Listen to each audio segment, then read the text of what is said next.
Assalamualaikum warahmatullahi wabarakatuh. Halo, kali ini bertemu dengan saya di channel Better Than Before. Pada channel kali ini saya akan mencoba memberikan informasi mengenai daerah tropis. Jadi, ayo kita mulai dengan pengertian dari daerah tropis. Nah, menurut yang saya cari berdasarkan Kamus Besar Bahasa Indonesia, daerah tropis itu merupakan daerah khatulistiwa atau yang bisa disebut juga dengan beriklim panas. Mengapa disebut beriklim panas? Karena penyinaran mataharinya itu berlangsung secara lebih banyak dibandingkan daerah yang lain. Dari apa yang saya pelajari dan juga saya dapatkan itu, daerah tropis ini merupakan daerah yang terletak di sekitar garis khatulistiwa. Nah, garis khatulistiwa ini seperti yang terdapat pada gambar itu menunjukkan warna hijau. Nah, Indonesia sendiri juga berada di lintang 0 derajat ini. Sedangkan untuk daerah tropis sendiri itu biasanya terdapat batas garis lintangnya itu 23,5 derajat lintang utara sampai 23,5 derajat lintang selatan.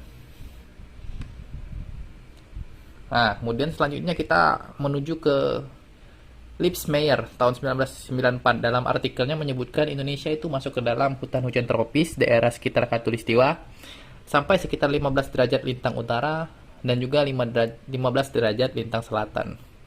Karakter iklim pada wilayah tropis ini biasanya ditandai dengan presipitasi dan juga kelembaban yang tinggi. Makanya curah hujan di Indonesia itu termasuk yang tinggi karena didominasi juga oleh iklim yang panas dan menyebabkan terbentuknya kondensasi.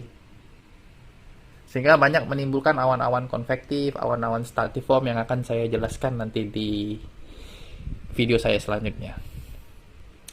Nah, selanjutnya daerah kawasan tropis ini seperti yang saya bilang tadi mendapatkan energi paling banyak dari matahari. Kenapa? Hal ini disebabkan bentuk bumi yang bulat. Sehingga radiasi dari pancaran matahari menimbulkan variasi suhu pada setiap lintang di permukaan bumi. Nah, kita selanjutnya melihat data yang didapatkan dari satelit NASA RB.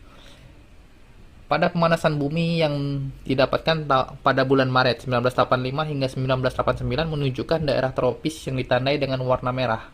Seperti yang kita lihat pada gambar itu, ada warna merah menandakan energi yang datang itu lebih banyak dibandingkan energi yang keluar.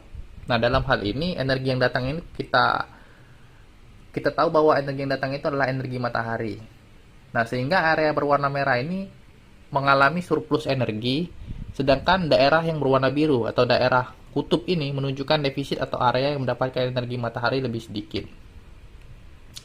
Daerah tropis ini memiliki energi yang paling banyak akan mentransfer energi melalui yang pertama ada transfer energi ke arah kutub dari panas sensibel di atmosfer seperti itu.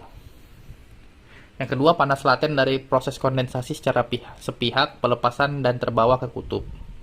Kemudian yang ketiga adalah peredaran air di lautan. Nah, menarik ini. Untuk peredaran air di lautan akan saya jelaskan juga di video selanjutnya.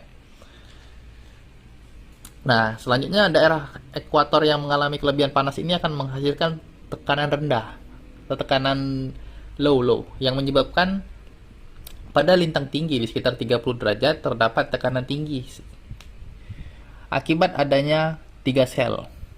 Jadi ada 3 sel yang memengaruhi gerakan di permukaan bumi. Yang pertama adalah sel Hadley di antara ekuator hingga lintang 30 derajat. Kemudian yang kedua ada sel Ferrel yang berada pada lintang 30 hingga 60 derajat Celcius. Yang ketiga adalah polar cell yang berada pada daerah kutub. Nah, akibat adanya sel Hadley di wilayah ekuator akan membuat terjadinya pertemuan angin pasat antara angin pasat timur laut dan angin pasat daerah Tenggara di wilayah Intertropical Convergence Zone atau ITCZ. Nah, ITCZ ini diidentifikasi sebagai sekelompok awan konvektif. Itulah sebabnya daerah tropis ini cenderung memiliki durasi musim hujan yang lebih lama. Diakibatkan adanya pemanasan yang berlebih, itu akan mengakibatkan terbentuknya awan konvektif didukung dengan adanya angin pasat. Nah, ini gambarnya bisa kita lihat. Oke, sekian materi dari daerah tropis yang bisa saya sampaikan. Tentu saja ini adalah video pertama saya. Saya mohon maaf apabila banyak sekali kekurangan pada video saya. Jika kalian ingin memberikan masukan, saran atau tambahan, bisa Anda letakkan atau bisa kalian letakkan guys di komentar. Terima kasih. Wassalamualaikum warahmatullahi wabarakatuh.